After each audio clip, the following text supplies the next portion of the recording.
Alô? Alô? Oi, oi, oi. Beleza.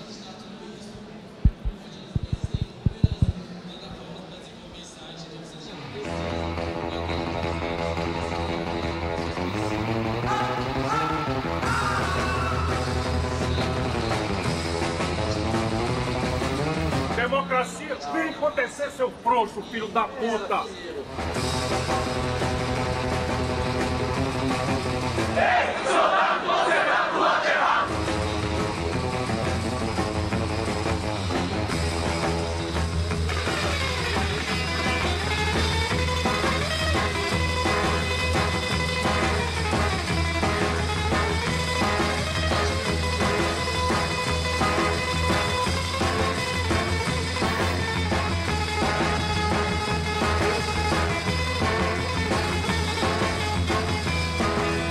Essa aí, papai, tá cheia de assunto, hein?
Bom, gente, boa tarde para vocês. Eu vou fazer uma breve apresentação aqui sobre quem eu sou.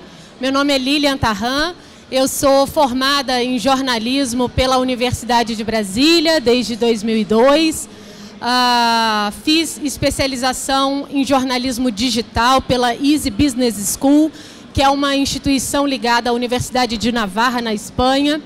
E comecei a minha carreira profissional no jornal Correio Brasiliense, onde eu passei 12 anos e me especializei na cobertura de política.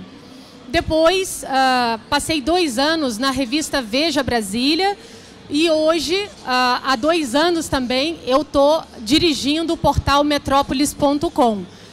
Como eu não sei se todo mundo conhece o Metrópolis, ele é relativamente novo, vai fazer 2 anos de existência agora em setembro, então eu vou apresentar um pouquinho para vocês também.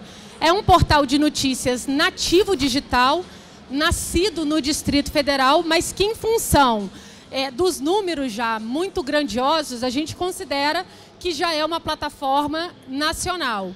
A gente fechou maio, só para vocês terem uma ideia, com 80 milhões de visualização de página, é muita coisa. Essas páginas foram consumidas por um público aí de quase 13 milhões de usuários únicos. Então, a gente se consolidou entre os 10 sites de notícia do país, com menos de 2 anos de existência. Daí, eu me sinto hoje um pouquinho à vontade para poder tentar responder para vocês a pergunta que eu trouxe, a partir dessa minha experiência de jornalismo de papel e de jornalismo também agora digital. Vamos lá. É isso, assim. Porque você, estou falando de cada um de vocês, tá? Oi, tudo bom? Porque você é essencial na produção da notícia. Gente, porque simplesmente acabou o tempo em que o jornalismo era uma seta, um vetor que partia essencialmente do jornalista, do repórter profissional para o público. Acabou isso, da redação, do veículo de comunicação para o público. Agora, o público abastece o veículo de comunicação. O público, a comunidade, é quem traz para a gente a informação. Então, a gente compartilha com vocês a produção do jornalismo. E é isso que eu considero jornalismo comunitário. Então, eu vou... Pode passar, por favor?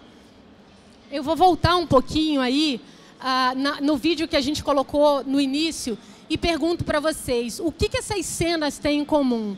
Pode passar. Certamente vocês viram ali algumas imagens do ataque às Torres Gêmeas, o desastre em Mariana, o tsunami na Indonésia, enfim, tentado lá em Boston, guerra na Esplanada. Óbvio que nesses episódios o fio condutor é a tragédia, claro que sim. Mas se vocês prestaram atenção, vocês viram também a fofurice do bebezinho que tem miopia e enxergou o pai pela primeira vez. E esse vídeo viralizou nas redes sociais. A Ivete, quando pegou papai lá no pulo de cima do palco. Quem não foi impactado com essa notícia? Sim, isso virou notícia. Todos os veículos de comunicação noticiaram. O que a gente categoriza como entretenimento. Mas sim, virou notícia. Poxa, e o noivo que fez os votos de casamento fez para a noiva, mas fez para a filha da noiva, para a enteada. Então, assim, todos nós fomos impactados com esses vídeos, assim como o Dia de Fúria do Ciro Gomes, aquele hino das manifestações, mesmo quem não teve lá, quem não foi testemunha ocular das manifestações, certamente ouviu dizer aí, o ex-soldado, você está do lado errado, a dancinha do impeachment. E por que não é mesmo? Ficamos todos surpresos aí com as corridinhas fora da pista do Usain Bolt, né? E aí eu volto, né? Em comum, gente, todas essas imagens têm um cidadão por trás das lentes. Quem capturou, quem trouxe esse conteúdo não foi um jornalista profissional, não foi um repórter com crachá.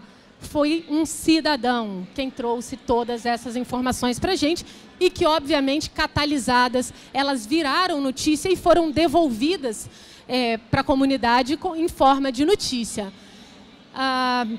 Eu vou recorrer a um exemplo lá de trás, quando da morte, né, do assassinato do então presidente Kennedy. A gente está falando de mais de 50 anos para trás. Naquele momento, também as imagens, vídeo e fotos foram tiradas pela comunidade. É claro que o vídeo, que depois virou subsídio para a reabertura de investigação do episódio, ele só apareceu 15 anos depois. Mas também, nesse caso, era um vídeo feito por amador.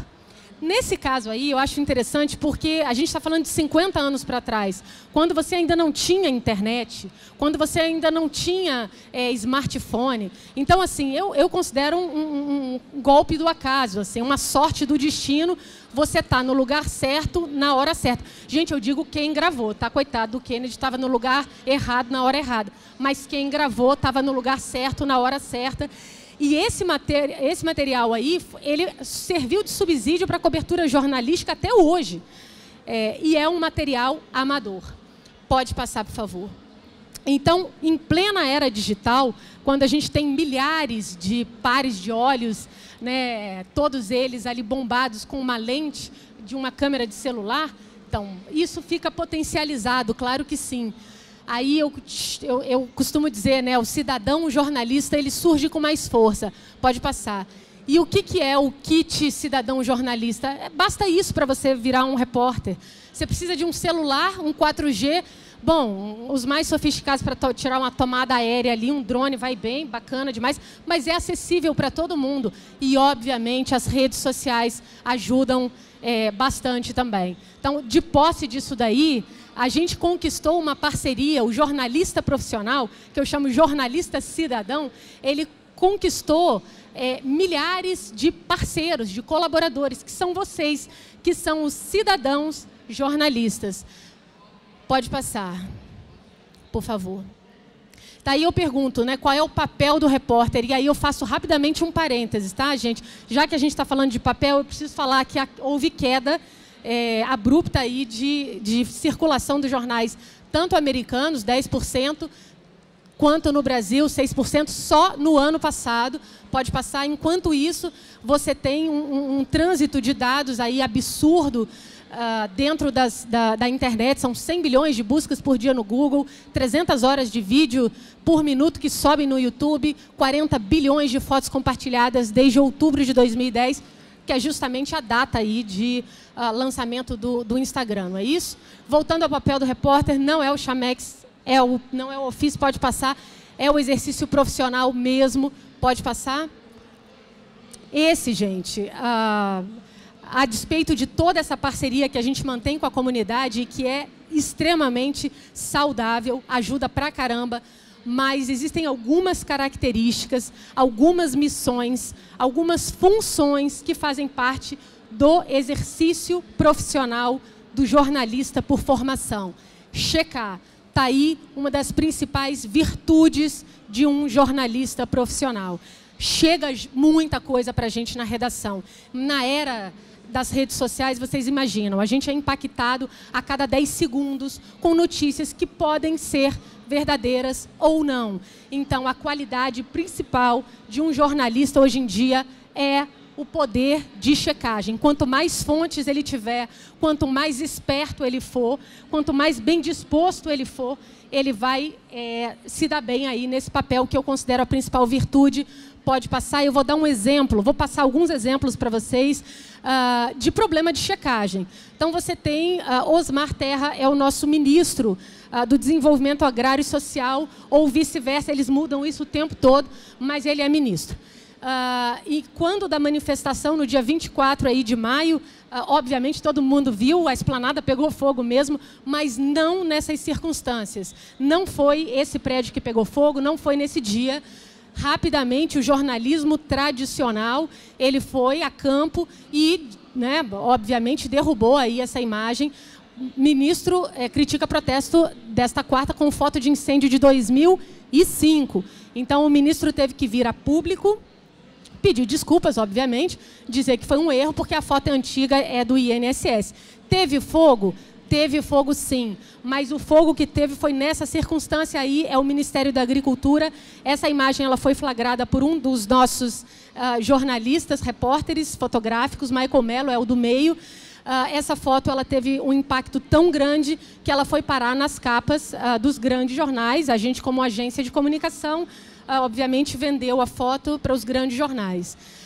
Num caso não tão recente, mas igualmente rumoroso, talvez até mais, né? O Alberto Youssef foi o primeiro delator aí da Lava Jato, é o doleiro que fez a primeira delação. Dias antes do segundo turno das eleições de 2014, começou a circular o boato de que o Alberto Youssef havia morrido. E o boato pegou fogo nas redes sociais. Assim. Todo mundo teve acesso a isso daí. E chegou um ponto que, obviamente, a imprensa, essa com crachá, precisou de ir a campo para poder resolver o assunto. Quem primeiro deu o furo nesse caso aí e falou, olha, não, ele está vivo, foi o Diego Scosteg, ele é diretor de redação da revista Época. Uma foto diz mais que 1000 palavras. Ele estava meio combalido, é verdade, estava internado, mas não tinha sido envenenado, não estava morto. Aí a PF negou, obviamente, envenenamento, para vocês verem o grau de detalhamento que os boatos chegam dentro das redes sociais, e nós temos a obrigação de ir lá checar, explicar o contexto e levar a sério, inclusive, o boato para poder dizer que ele não existe. Pode passar. Recentemente, agora, tem alguns dias, seria memorável a frase, não é mesmo? Se ela fosse verdadeira, mas não, essa frase não é verdadeira, foi uma brincadeira de mau gosto, que obviamente circulou geral, todo mundo também foi impactado, ou inclusive os veículos de comunicação, teve veículo que usou informação dizendo que tinha acontecido de fato, pode passar, mas aí a gente tem a parceria de um estilo, de um tipo de plataforma que chega com força para nos ajudar também no jornalismo comunitário, que é a checagem dos fatos, né? Então, você vê aí boatos.org e o iFarces, eles desmistificaram fácil, né, gente? Pegaram um vídeo original, passaram o vídeo original e viram que era uma montagem tosca de trocar o V pelo N, né? Mas ficou divertido pra caramba. Só que aí, a propósito, não é uma coisa que a gente tenha... falar sobre esse assunto, se tivesse ocorrido, não tem problema nenhum. A gente teria dado a notícia, claro que no campo do entretenimento, ali uma gafe, porque a gente não tem nenhum tipo de pudor em falar de qualquer assunto. Mas, nesse caso, era uma mentira. Então é isso, só reforçando aí, o cidadão tira foto, ele grava, faz o flagrante, mas a obrigação de dar a história com começo, meio e fim é nossa. E nós temos de ser cobrados para isso, claro que sim, porque a gente ganha por isso, a gente tem que ser cobrado por isso porque a gente ganha para isso. E aí eu volto aí, né, a gente já falou um pouquinho da checagem das histórias e aprofundar. Está aí outro tema, outra virtude que é caríssima dentro do exercício profissional do jornalismo. Pode passar. Daí eu vou trazer para vocês alguns exemplos que eu considero exemplos importantes. Essa matéria, volta só um pouquinho, Pri. A gente fez, obviamente, a partir de toda a comoção que se criou na Operação Carne Fraca, né? Vocês certamente acompanharam todo esse processo. O que estava em jogo naquele momento ali era a qualidade da carne que é servida. Foi feita uma grande operação, todos nós acompanhamos. A gente recebeu um volume enorme aí de debate vindo das redes, mas a gente achou que a gente deveria, além de mostrar aquilo que já estava em pauta, a gente tinha que mostrar um outro aspecto da notícia. E a gente foi atrás dos frigoríficos, onde trabalham essas pessoas que vocês viram aí, que vai mostrar um pouquinho, mutiladas. Como eles são expostos a jornadas extenuantes, em lugares de baixíssima temperatura e com esforço repetitivo muito grande, é muito comum que essas pessoas adoeçam a ponto de perder membros. Elas perdem pedaço dos braços, das pernas, dos dedos. E isso não foi falado na Operação Carne Fraca. Essa era um lado da notícia que estava... Conseguiu passar o vídeo? Não, né? É uma pena, porque é um estilo de reportagem que a gente faz, né? Que é um estilo muito diferente daquela coisa rápida da internet, né? Aqui a gente tem... primeiro que foram 2 meses de trabalho e o resultado disso é enorme, assim. A gente tem muitas e muitas, são vídeos, infográficos, fotos, relatos, depoimentos em áudio e vídeo. Depois a gente vai passar aí o site direitinho e a gente, de repente, consegue a mesma coisa. A gente fez uma reportagem bastante extensa também sobre o assédio a que as mulheres são submetidas dentro dos veículos de transporte urbano.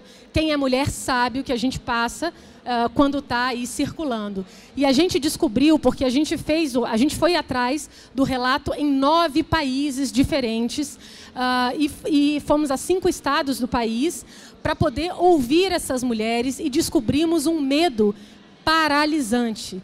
Então, as mulheres, elas comprometem a vida social, elas comprometem a vida delas profissional e acadêmica com medo, porque tem um horário que a mulher não sai, ela não anda de metrô, ela não anda de ônibus. Então, essa foi uma matéria muito compartilhada nas redes, é uma matéria extensa pra caramba, ninguém consegue terminá-la em menos de 2 horas de leitura, porque ela também é muito completa. E ela foi, inclusive, muito premiada. A gente recebeu vários prêmios, inclusive internacionais, por conta desse conteúdo, que infelizmente não está passando, mas paciência, vamos lá. Pode passar para a próxima?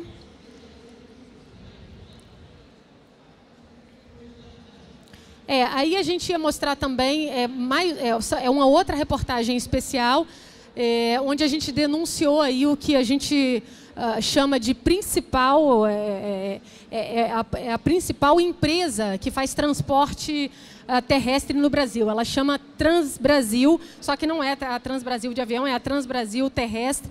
E a gente descobriu, a partir de denúncias anônimas, que a empresa ela vendia kits liminares. Esses kits liminares, ela revendia para outras empresas de fundo de quintal.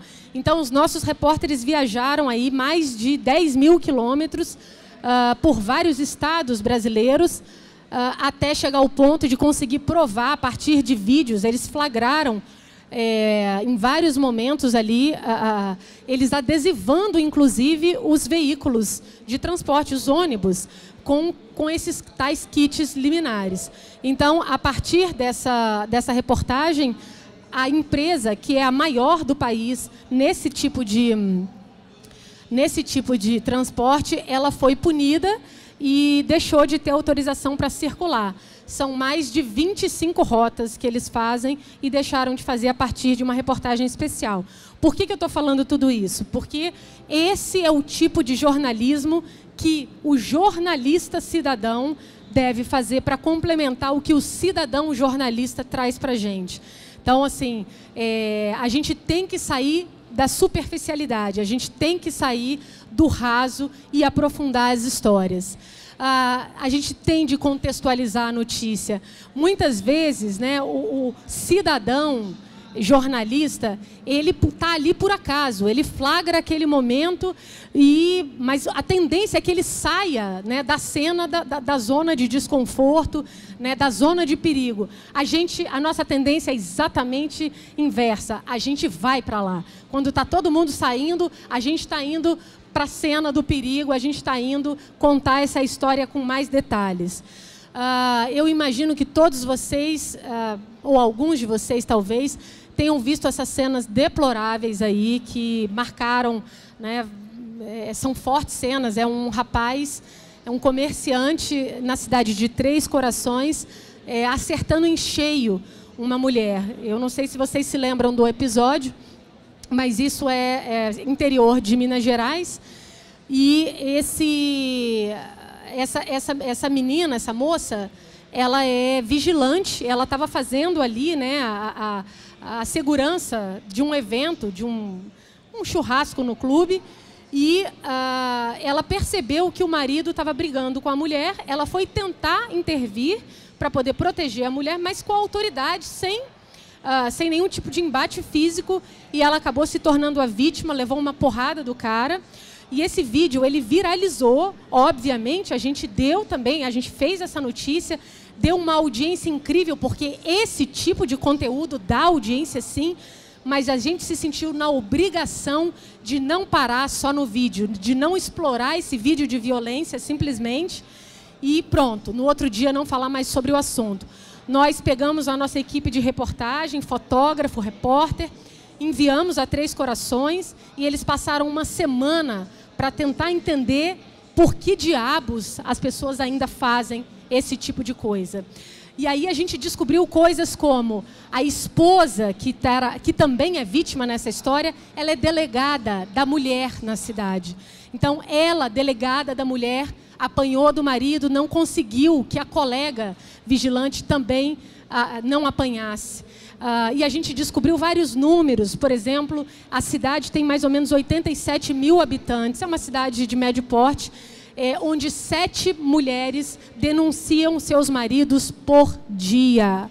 Então, esse tipo de informação e a comparação com dados nacionais, a gente só consegue a partir do aprofundamento das histórias. Fomos dos pouquíssimos veículos que foram até lá tentar entender o que aconteceu.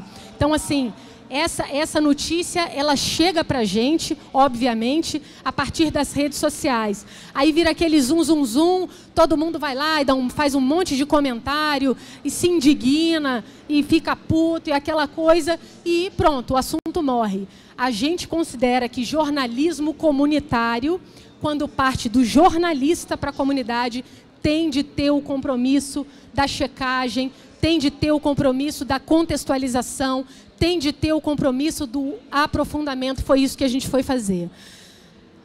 Num outro evento aí muito parecido, a gente fez uma cobertura também muito extensa sobre a chacina de Campinas.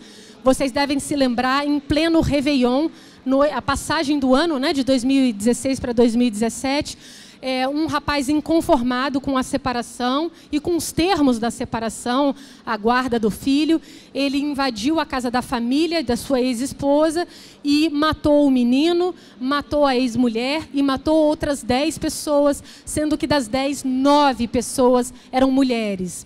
A gente foi para lá, a gente passou uma semana e a gente chegou à conclusão que esse é o maior caso de feminicídio recente no país. A gente conseguiu cravar, a partir de uma reportagem extensa mesmo, muito aprofundada, cheia de relatos de especialistas, a gente chegou a essa conclusão, porque ele matou não só, obviamente, a ex-mulher, mas todas as suas ascendentes e seus descendentes do gênero feminino. E com um requinte de crueldade muito grande, de um simbolismo muito forte.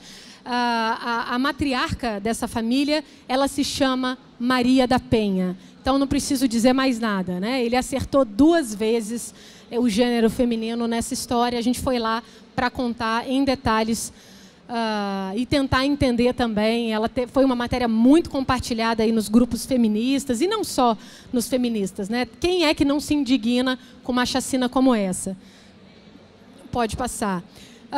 Mesmo caso, a gente, quando da morte, do acidente do Teori Zavascki, a gente achava também que a gente tinha de se aprofundar no tema.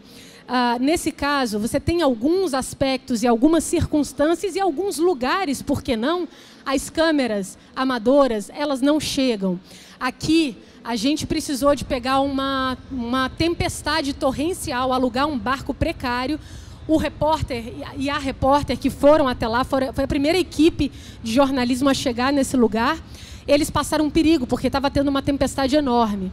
É uma ilha super afastada, foi imediatamente após o acidente, então a gente foi até a ilha contar, e jornalismo tem que ser corajoso também. Mesmo em meio a toda a comoção, a gente disse nessa reportagem que essa ilha é uma ilha proibida. O Ministério Público Federal e a Polícia Federal interditaram essa ilha. Se todos cumpríssemos as leis, talvez não tivesse tido nenhum tipo de acidente, porque ninguém poderia estar ocupando essa ilha. Então, assim, poxa, é difícil pra caramba. A gente estava falando de um ministro que tinha acabado de falecer, sem fazer nenhum juízo de valor. A gente entregou os fatos e as conclusões ficam sempre por parte, claro, do leitor. Pode passar. Enxergar. Enxergar é um talento, especialmente numa era em que todo mundo enxerga via lentes, todo mundo tem acesso aos telefones mais bombados, e a gente acha que, mesmo assim, o olhar treinado do fotógrafo, ele é essencial, porque, às vezes, uma foto, ela dispensa legenda. Os fotógrafos profissionais, às vezes, batem 100, 200 cliques por minuto para colher algumas imagens que ficam eternizadas aí, que tem o seu sentido eternizado. Pode passar. Tem coisa que dispensa a gente ficar falando, né, gente? Pode passar. Vamos lá. Essa é do especial, né? Pode passar. Aqui eu vou lembrar, esse episódio é bastante recente. A gente teve um bebê raptado de dentro do Agarran, que é um hospital público do Distrito Federal. Meu Deus do céu! Então, esse foi o momento exato em que o diretor do hospital passa, né, por essa imagem.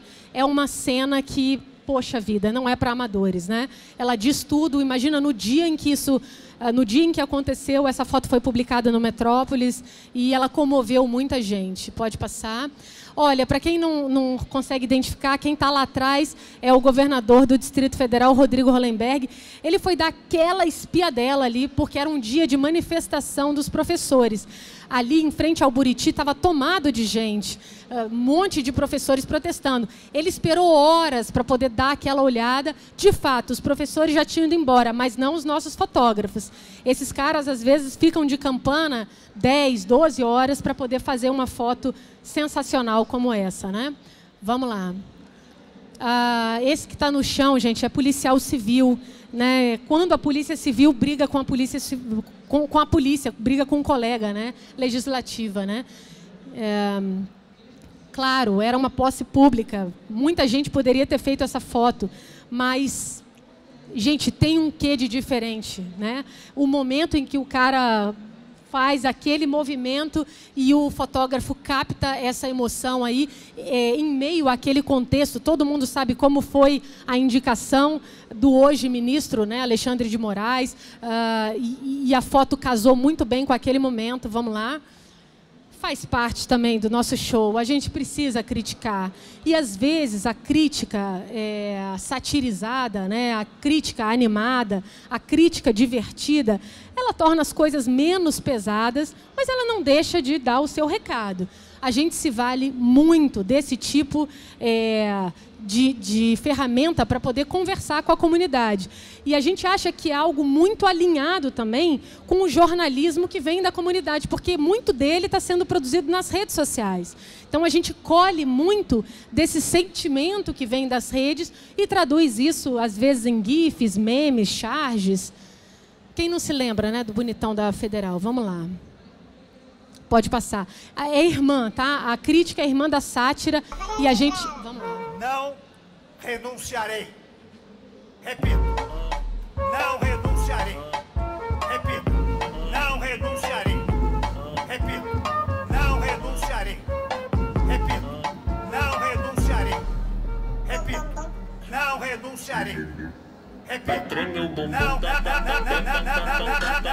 Repito, não renunciarei. Repito, não renunciarei. Repito. Bom,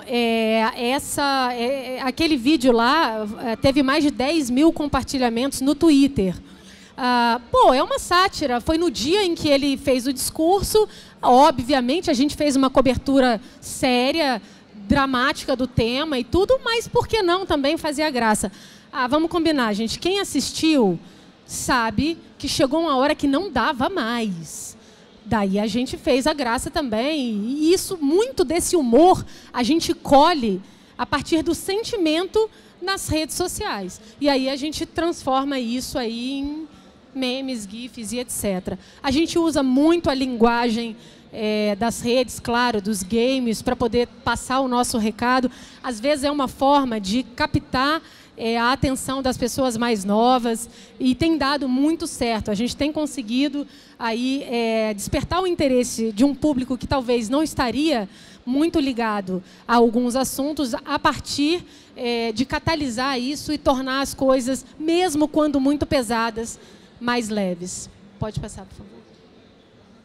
Assim, o portal de notícias de Brasília, o metrópolis.com, lançou um comercial. Um comercial Supermercados Temer. Olha que Macaí. Solta o som.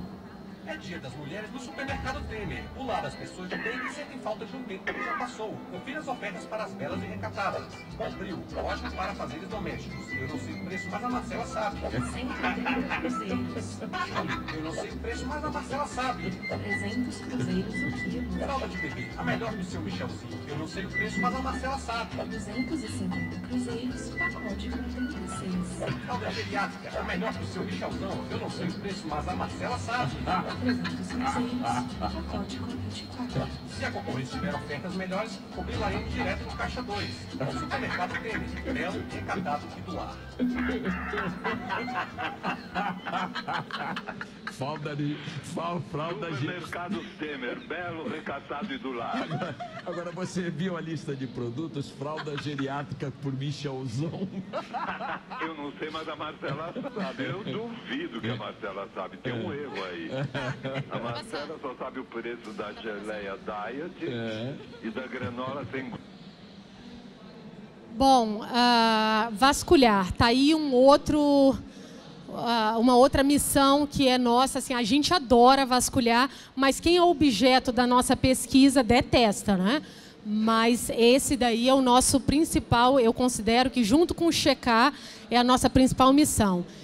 Volta um pouquinho, por favor, Tá, a Feira dos Importados foi uma das matérias aí especiais que a gente fez dentro dessa linha do jornalismo investigativo. Então, quem é de Brasília conhece a Feira dos Importados, Feira do Paraguai, Feira da China, enfim. Muita gente consome lá. Mas a gente foi atrás de mostrar como é que se dava o contrabando dos produtos que a gente consome.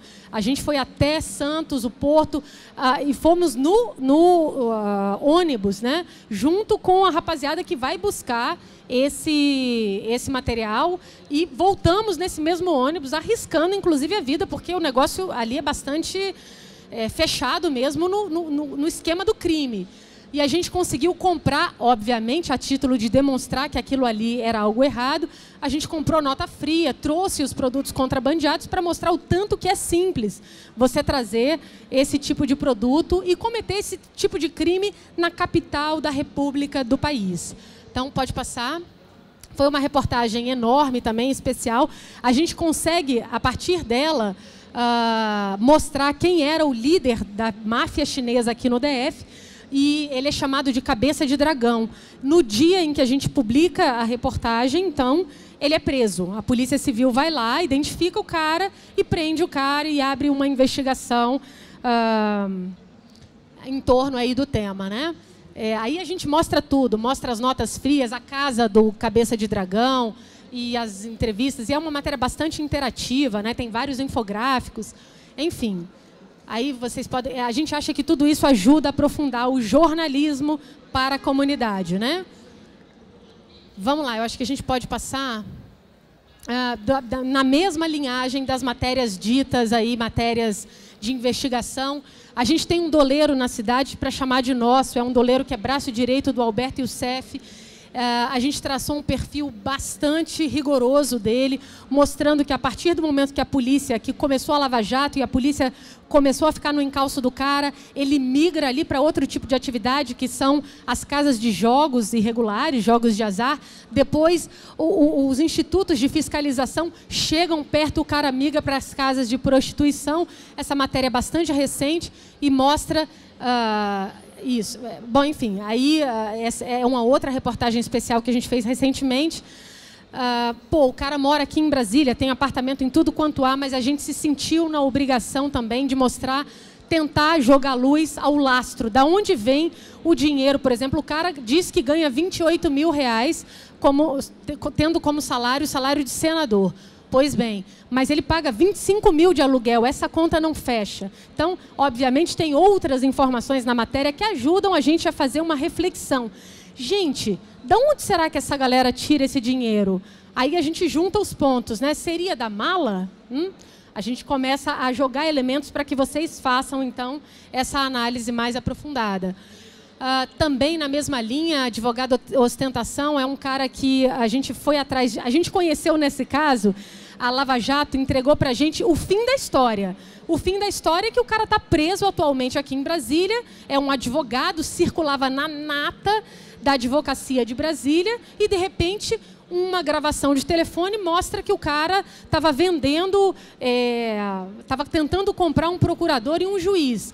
Bem, e qual é o começo dessa história? Qual é o meio dessa história? A gente foi lá em Taguatinga mostrar como é que o cara começou na vida profissional. Ele tinha uma pequena lojinha de informática. Em 8 anos o cara fica multimilionário. Daí, mais uma vez, a gente oferece para vocês elementos a mais para que vocês juntem os pontos e entendam as histórias com começo, meio e fim. Mesma coisa, o lobista, esse cara é um alto executivo da Odebrecht em Brasília. Ele delatou aí 51 políticos encrencados, aqueles políticos mega politicão, passa. Foi ele quem deu os apelidos, gente, para a galera. Ele é super criativo. E... isso ficou super conhecido e tal, mas as pessoas conheciam pouquíssimo. Ele apresentou com requinte de detalhes todos os delatados, mas ele próprio era uma pessoa... se ele passar aqui, ninguém vai saber quem é o cara. Mas é um cara que construiu toda a riqueza que ele ostenta em Brasília a partir do vício de pagar propina da Odebrecht para esses políticos. Então, a gente foi atrás de contar que ele é dono do Sorro, que ele tem um Sorro em Miami, que ele está construindo uma mansão na ponta de Picolé do Lago Sul, que ele já é dono de outra... Segunda mansão, exatamente, que ele já é dono de outra mansão. Enfim, a gente foi jogar luz, tirar dos bastidores esse personagem. Assim, a propósito, ele também tem um apelido que a gente descobriu, fica para a plateia achar o que quiser. Então, a gente considera que quando a gente consegue sair da superficialidade do que é o raso, a gente entrega para vocês algo a mais. E aí a gente se complementa mesmo. Vocês ajudando a gente a captar, a enxergar o que está circulando, o que é notícia, e a gente devolvendo isso para vocês com matérias robustas, com coberturas importantes, né, com interpretações aí interessantes. O ano passado e esse ano foram anos muito importantes para o Metrópolis. A gente foi premiado em várias categorias, em prêmios muito importantes que a gente divide com vocês. Pode passar, por favor. E a mensagem é essa: somos todos repórteres. Pode passar. E é isso, na alegria, na tristeza, naqueles vídeos difíceis, né? Naqueles vídeos que são fofos, a gente acha que o casamento entre o cidadão e o repórter é desse casamento que nasce um super jornalismo. E sim, nós estamos apaixonados pelo cidadão jornalista e a gente quer cada vez mais nutrir esse amor por vocês e esse casamento. Pode passar, vem para cá sempre que vocês quiserem, tá bom? Muito obrigada pela paciência de vocês, tá? Valeu mesmo.